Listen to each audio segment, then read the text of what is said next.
New information now on an air disaster from Indonesia. A search plane spotting the wreckage of a missing passenger plane. Had about 54 people on board. Witnesses report seeing the plane flying low before it crashed into a mountain in stormy weather. No immediate word on whether or not there are survivors from that plane.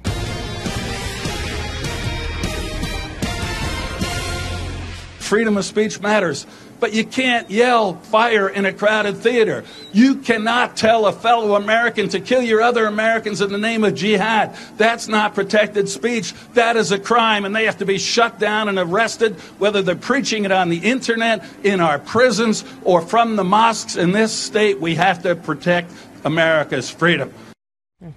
Republican presidential candidate George Pataki talking about what he thinks needs to be done to defeat ISIS. The former New York governor says ISIS can be stopped overseas before they attack us here at home, and he says he has a plan to do it. You heard some of that in the previous soundbite, but now here is the governor himself, Governor Pataki, joining me now from Iowa this morning. Good morning, sir. Good to see you again. Nice being on with you, Martha. Good to have you with us. You know, obviously this has been front and center for you. It's a subject that you feel is not getting enough attention. You know, my fear is that it won't be taken seriously by people across this country unless and until, God forbid, something happens here at home.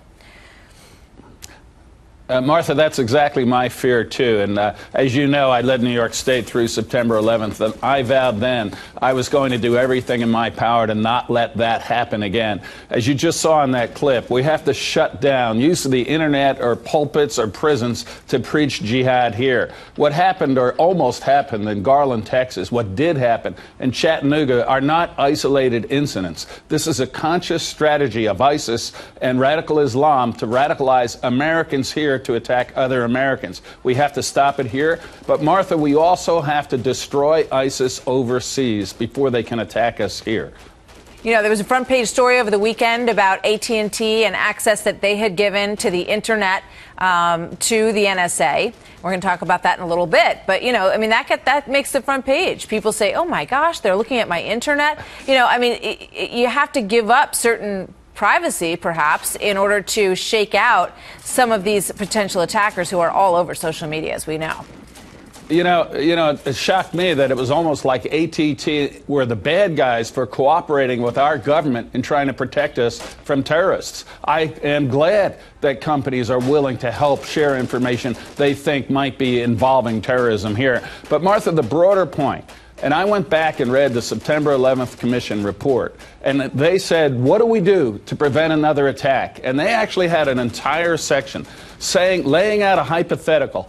And they said if Iraq becomes a failed state where radical Islamists control a part of Iraq, we have to use the entire might of the American military to protect us and destroy their bases.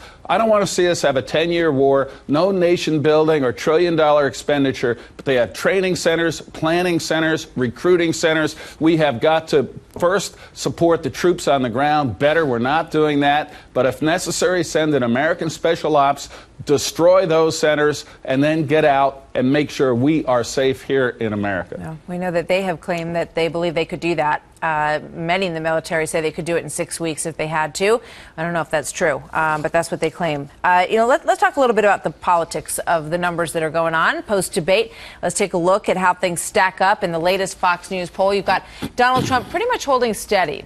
He's at 25%. It remains to be seen for him whether or not he can break out of that number, but he's clearly broken ahead of the rest of the pack, and you're down at 1%. So how do you justify hanging in given these numbers? Because I think, first of all, it's August of the year before the election. And second of all, I think at the end, Americans are going to want government that works. They're going to want someone who can actually bring us together and get things done. You know, I hear all the other candidates saying, I'm going to do this, I'm going to do that. But the American people are tired of politicians saying all the great things they're going to do, but nothing ever changes. When I was governor of New York with a Democratic state assembly, I was able to implement conservative policies, sweeping change, more so than any state in America. So when I say I'm going to reduce the size of the federal government, I'm going to throw out the tax code, lower the tax rate, protect America, grow jobs, I think I have the credibility that where people are going to, before this is over, say, you know what? I think he can actually do it. I'm going to vote for him. Well, you're right. It's 6 months away, and anything can happen. These numbers are going to be flipped a couple of times around, I would imagine, as we go through this whole process. But, I'm curious what you make of this, situation where you've got non-politicians. I mean, you're talking about what you did in office as a politician, but the gravity is going towards, Donald Trump, Ben Carson, a former surgeon. It's going towards Carly Fiorina. She's at 5% in this poll, but she's certainly got a lot of people interested in talking about her as an outsider as well. And I think that's exactly the point, because they are outsiders. And that's what people are looking for, Martha. They don't want someone who's been a part of the establishment, been there forever. And one of the things that I am really most pleased about from my own standpoint is I haven't been in government for 8 years. I've been in the private sector. I've seen government from a distance. And I have that same sense of disillusionment with politicians who always tell you what they're going to do, but nothing actually happens.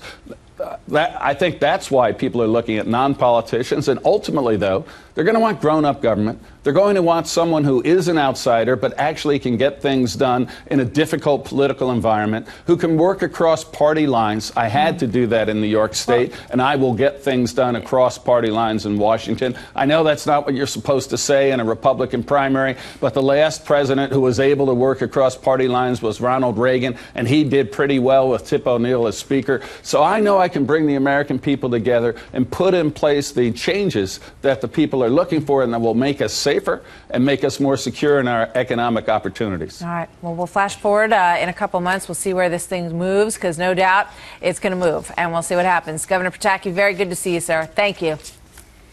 Thank you, Martha. Great being on with you.